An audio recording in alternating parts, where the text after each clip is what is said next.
Assalamualaikum warahmatullahi wabarakatuh. Perkenalkan, nama saya Fahmi Triza, NIM 19073012. Baiklah, pada kali ini saya akan menjelaskan tentang isu-isu strategis dalam kewirausahaan dan usaha kecil. Di mana ada rasa ingin tahu, di situ ada kesempatan. Yang pertama yaitu perusahaan kecil dan bisnis kewirausahaan. Kita perlu mengetahuinya. Yang pertama yaitu perusahaan kecil merupakan perusahaan yang dimiliki dan dikelola secara mandiri, serta tidak dominan dalam bidang operasinya, atau mempekerjakan kurang dari 500 orang.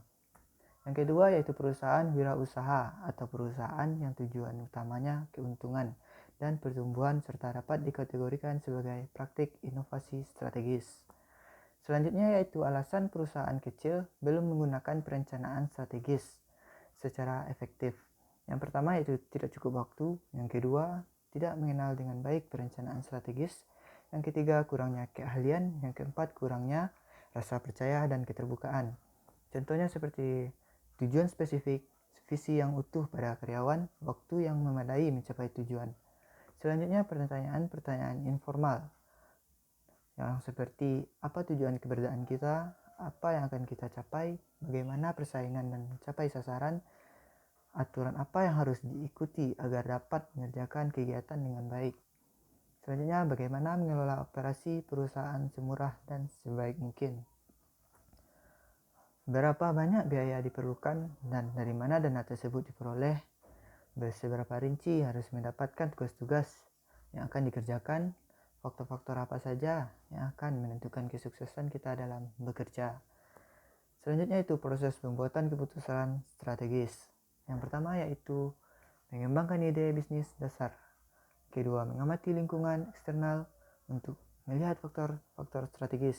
Yang ketiga, mengamati faktor strategis internal. Yang keempat, menganalisa faktor strategis. Yang kelima, memutuskan untuk berhenti atau melanjutkan. Yang keenam, mengembangkan sebuah rencana bisnis. Yang ketujuh, menerapkan rencana bisnis. Yang kedelapan, mengevaluasi rencana bisnis yang diterapkan. Berikut sumber peluang inovasi. Yang pertama yaitu hal yang tidak diharapkan. Yang kedua, sesuatu yang bertentangan. Yang ketiga, inovasi berdasarkan kebutuhan proses. Yang keempat, perubahan dalam industri atau struktur pasar. Yang kelima, demografis. Yang keenam, perubahan persepsi, suasana hati, dan arti hidup. Yang ketujuh, pengetahuan baru. Selanjutnya yaitu faktor-faktor kesuksesan perusahaan baru.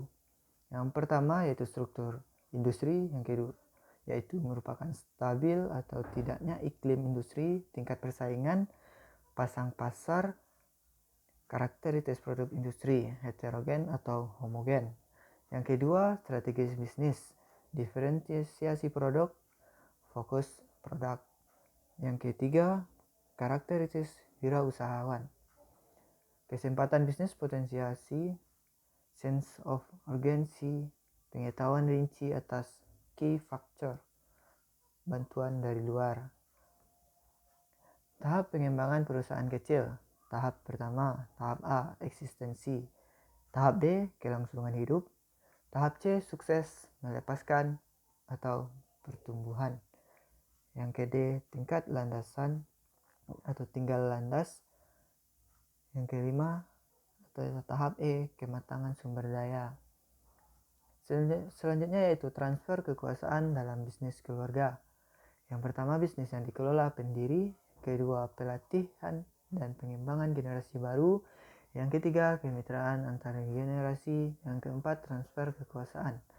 Mungkin hanya sekian ya penjelasan dari saya tentang isu strategis dalam kewirausahaan dan usaha kecil. Saya tutup, wabillahi taufiq wal hidayah. Assalamualaikum warahmatullahi wabarakatuh.